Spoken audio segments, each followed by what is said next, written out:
We thought we would be talking the day before people are voting in the local elections. We'd be talking about the big kind of local election issues, debates between Nigel Farage or Richard Tice, Keir Starmer and Kevin Badenoch. But Tony Blair has suddenly popped up with, Put his hand up. What can I say? A sermon on the Mount from Tony Blair on climate change. Yeah, more like a hand grenade. I actually went and looked at the report. So there's a report from the Tony Blair Institute, which has an executive summary, and then he's done a forward.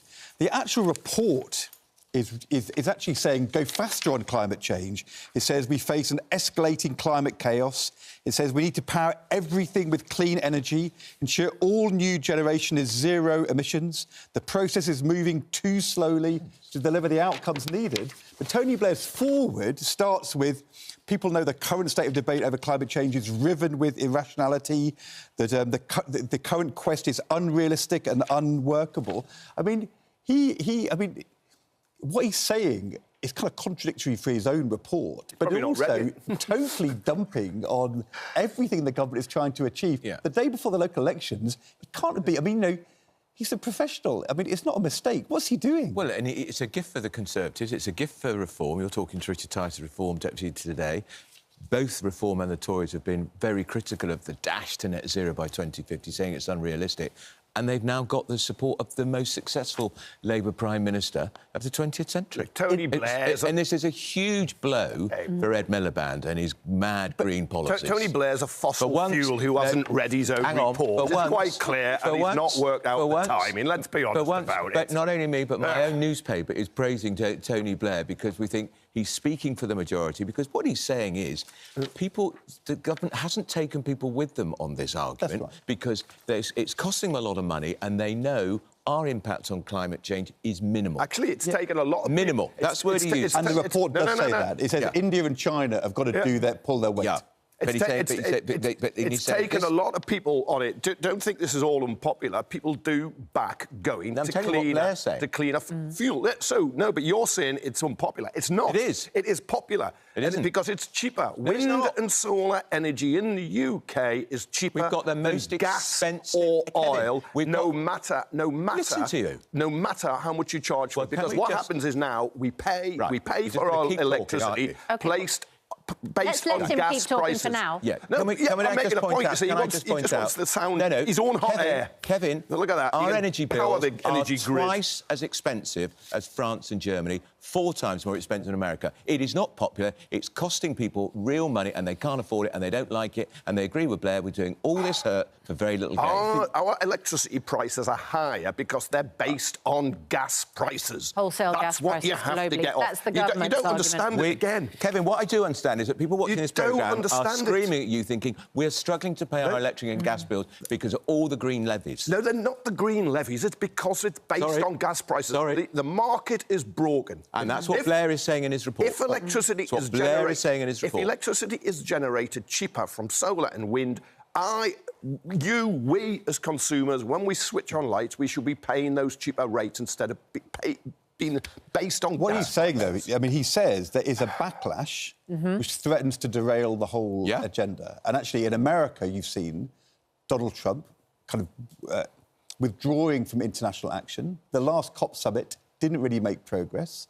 Here in Britain, Kevin Badenoch, Richard Tice, Nigel Farage, they're all united on saying they don't want to make progress on net zero on the previous timetables. I mean, there is some truth, isn't there, Kevin, that there is a political backlash happening around the world, and because it's not working politically. And it has to be confronted with facts. And the facts are, if you stay on fossil fuels, you will pay more and more and more. While if you go onto cheaper renewable fuels, electricity generated by wind and solar, you will pay less over the longer term, and your supplies will be more secure. So if Putin invades Ukraine again, it doesn't push up the price of your electricity because you're generating it on your land and on your shores. It's a simple argument that's got to be made, and it hasn't been made completely. Well, and there's a financial argument. Flatly contradicting There is a financial argument. This government has to make louder and stronger and over a more sustained He's saying period go for why much it's bigger good for you. nuclear, is what he's saying. Well, he's right as well. Yeah. Nuclear that energy... takes forever to get there. Nuclear energy... forever to get there. And what was the Blair government's strategy on nuclear? What was the Tory government's strategy on nuclear? The other thing he's saying is that it's all very well telling British consumers you've got to change your behaviour. Yeah. But if India and China are not doing anything to change their behaviour, this is all pointless. Just kind of, blowing in the wind. But you make the case for going to renewable, cleaner, sustainable electricity,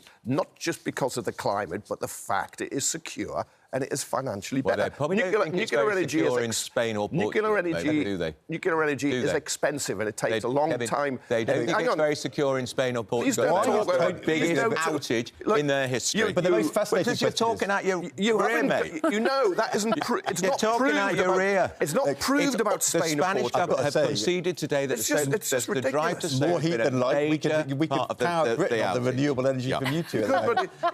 He just sits there. I am going to bring a bag of Werther's Originals in and just give you one so you can suck it in. Why has Tony Blair chosen the day before the local elections, at a time when Labour is under pressure, to launch a huge attack, it seems, on Labour's climate agenda? Why today? A huge part of this government's policy is this net zero. It's in their DNA. It is. And he's completely junked it. Amazing. He's either... the most successful Labour leader we've had in 100 years, and he's completely defenestrated the policy. Well, he doesn't refer to Britain specifically, as you know, so he hasn't looked at the government's policy. He's talking in broad, general terms. And you can see the government has actually backed off in some ways on cars, sales beyond 2030, and the expansion of Heathrow. It's either a cock-up or a conspiracy. Yeah. I find that a lot of so-called conspiracies doing it deliberately timing are cock-ups, and no one thought about it. Well, how many people does that Because they've got this detailed report, which is backing the government, and he's written a foreword, clearly without reading his report, in which he's being inflammatory and he's trying to catch the first line of the foreword says, people know that the current state of debate over climate change is riven with irrationality.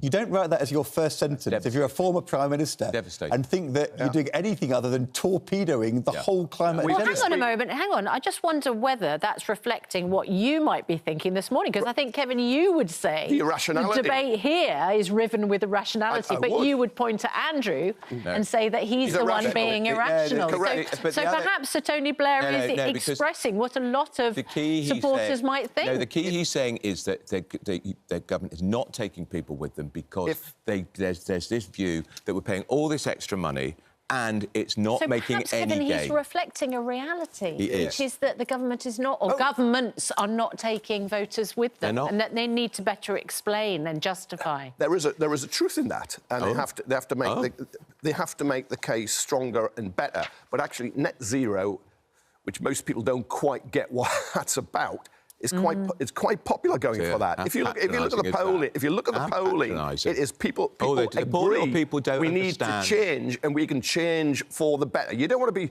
Look, there would have been times when we used to burn coal in our houses. I remember having a coal fire, and the whole area would be covered in soot. There would be people then opposing the introduction of smokeless fuel. There were people then saying, get off those fuels. So we've got two issues here, haven't we? We've got the substance of what Tony Blair and the report are saying, which seem to be unhelpful. And then we've got the timing of it. Yeah. And one Labour source, we're told, says that Blair's intervention was really unhelpful. But here's the quote, a public tantrum.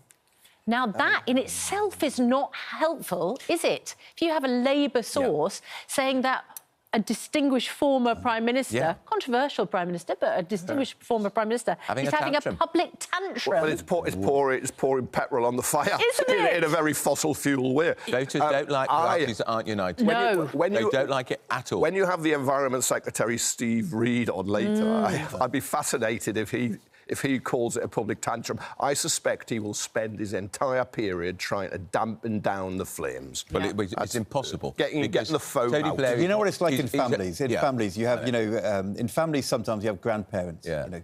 They're wise. But they've been around for years. Yeah. Why aren't they listening? Yeah. Why aren't they listening? I keep telling them, and then they have a public tantrum. But Blair... and I certainly wonder whether Grandpa Blair here is a bit frustrated that, you know, son Starmer is not listening to his wise advice over months and has suddenly decided to throw his toys out of the bath chair. And Blair's a big hitter. This will reverberate across the Atlantic. This will reverberate around there. He's a big hitter. I'm sure it'll be very welcomed. well-known international statesman. I'm sure it'll be welcomed in the petrol dictatorship that is Saudi Arabia, where his institute's done work. It's going to be welcomed in the Tory party. I'm sure it'll go down well there. I imagine he thinks he's been misunderstood. The person who'll be most annoyed is the person who's written the report, who thought they were writing a report about accelerating action to net zero on climate change. Bring it on. And then the head of the institute has suddenly decided to rain on that particular climate parade. And I would argue as well, Ed Miliband, who is the great architect of this policy, a great advocate of it,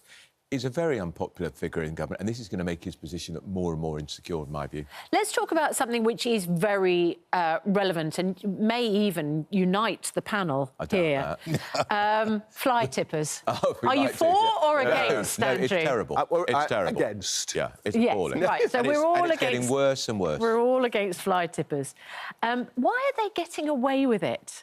So the Environment Secretary, Steve Reid, this is what he was planning to talk about this morning, and I imagine for viewers is what they want to hear about this morning, because net zero feels a long way off. The pile of old sofas and mattresses and cardboard and rubbish and someone's admin at the end of your road or outside your house, exactly, is disgusting. So criminals caught transporting and handling waste illegally could face 5 years in prison under new potential legislation. Fly tipping's out of control, says Labour, so councils get much more aggressive. It's going to be hard to crack down if there's no new money for more CCTV cameras and there's drones. Criminal sanctions already, Susanna. They're just not being used. Well, people are just not being prosecuted. People getting in touch this morning saying that they've provided evidence to their local authorities, and they don't do anything showing who's doing the fly tipping, and nothing. Well, the biggest deterrent. Local capacity. Yeah, the biggest deterrent is being caught. And that means you have to, whether it's CCTV, you're looking at the rubbish and tracing it back to find out where it came from. So you've got to catch people, and then you punish them. There's another solution, and that is just make it easier to dispose of waste. Right, my thing. Bins on streets. Yeah. Right. Susanna Reid campaign. No. Skips on streets. Every now and again. No. She wants a personal bin outside her house. No, I have a personal bin outside my house. Like everybody. Publicly provided. Yeah, and I do have that, like every resident And a public police officer to make sure that anybody who puts things in your bin kind of gets convicted? No, obviously not a police officer, but I don't know about where you live, but where we live, the council provides a bin, obviously. For you? Yes, for me in my house. In your house? Yeah. No, you also outside. On the street. Outside. No, I want... So when you come out of schools, for instance, and you've got lots of children and they've been to the shop and they've got loads of rubbish, where do they put the rubbish? In your bin. Take it home. Yeah, I don't mind if they put it in my bin, obviously, but not... My bin isn't outside every single school. My bin gets full. I don't want other people... There we go, exactly. Well, if it gets full, it needs emptying. Can't the kids take the rubbish home with them? The kids could take the rubbish home with them, unless they're going to the common. Or unless they're going somewhere else. So what? I don't understand why we took away the bins. Yeah, it's littering. That is littering, but if you've... But it's hard to stop people littering if you don't give them the opportunity to throw their rubbish away. I'm with you. Ed doesn't agree with me, and I'm really confused why this is a No, I just don't think everybody can have two bins, one in their house and then one on the street in front of the house. No, I've got a bin on the street in front of my house. It's not on the street, is it? Isn't it? People don't come onto your property to put things in your bin, do they? I don't mind if they seriously. If they've got rubbish, saying bin available. No, but why would you want a public bin? We used to have If you're walking down the street and there's somebody's house there And you don't put things in their bin. I have but you quite inappropriate. You would have to, unless there is an actual bin. So you want 2 bins, one for you and one for them. I want a bin Double on the the end of bins. every road, yes. Exactly. And a police officer to patrol your street. No, that's your idea, Ed. I don't know why you want police officers. Why is the No, officer? I'm pointing out that this will cost us a lot of money. 88% of councils How much does littering cost don't us? use the powers they've already got right. to catch fly tippers, Yeah. because local authorities have had their budgets cut for so many years. Is that There's why no I have staff. no bin outside at the end of my road because of cuts to local authorities? Almost certainly the case. Then let's improve funding to local authorities and give them the powers to put bins on. Exactly. You've become Andrew Pearce in this argument. I'm with sane and rational Susanna. Thank you. If you have a bin on every street corner next to a bus stop outside shops, favour of that. you will reduce littering. And Exactly. They have excuse me. Check if they want to dump a be mattress. empty. They have to Check be empty. if they want to dump a mattress. Different, but if you bring in loads of restrictions for getting rid of what they call commercial waste at tips, recycling centres or whatever, you're then going to get the cowboys, the sharks, are not going to fill in the forms and pay the fees. They're going to go and dump it down a lane on somebody's green. Yeah. So make it easier, dispose of waste in an area. Totally. At the moment, on our street, if I want to get rid of a mattress, I have to ring up the council or you go online. I think you pay like 15 quid and they'll come and collect it. Yeah. I mean, maybe I would do that. But there are lots of people who think, 15 quid? Yeah, of course. That's a lot of money. Why don't I just kind of give it to the kids and get them to run it around the corner and drop it somewhere? Yeah, different. It varies around the country. Different councils, different policies. Some will pick up for free. Others will, as you say, charge you. Some will charge you for every individual item. Everyone will say, Isn't we can charging you a 6 false as the same as economy? one. Yes. Because in the end, it is. that leads to the fly tipping. So actually what we ought to be doing, investing in local services... Let them pick it up for nothing. Exactly. Yeah. Good. Well, at least we're agreed on that, Ed. Well, Even if you don't want bins by bus stops. I just don't think you should have your own personal police officer and your own personal bin. Yeah. We've had this debate before about neighbourhood policing, and you want it to be on your street, policing your bin. And I just don't think it's... No, that is unreasonable in terms of resource allocation. Yeah, that would be unreasonable if that was what I was asking for. I totally agree. But these councils already have the powers to fine people, and so this is just more gimmickry, frankly. Yeah. Do you want more bins on your street? That's what we need. Or do you want 0 bins on your street? Let us know what Should you the think. council be picking up waste for free? Just because you think nothing can change again, if you have new powers and you actually enforce them, people enforce it now, Kevin. You have tougher powers and they're enforced. That will be a Steve deterrent. Reid's announcement today has no new money attached to it. No, well, And that is the problem, because in the end, if you are... I mean, you know, the spending of you is going to be very tough for local authorities. Yeah. We want them to do all these things about tackling child protection, about dealing with social care, make the streets safe, make sure that we tackle antisocial behaviour, and also all of that, and we're also cutting local authority budget.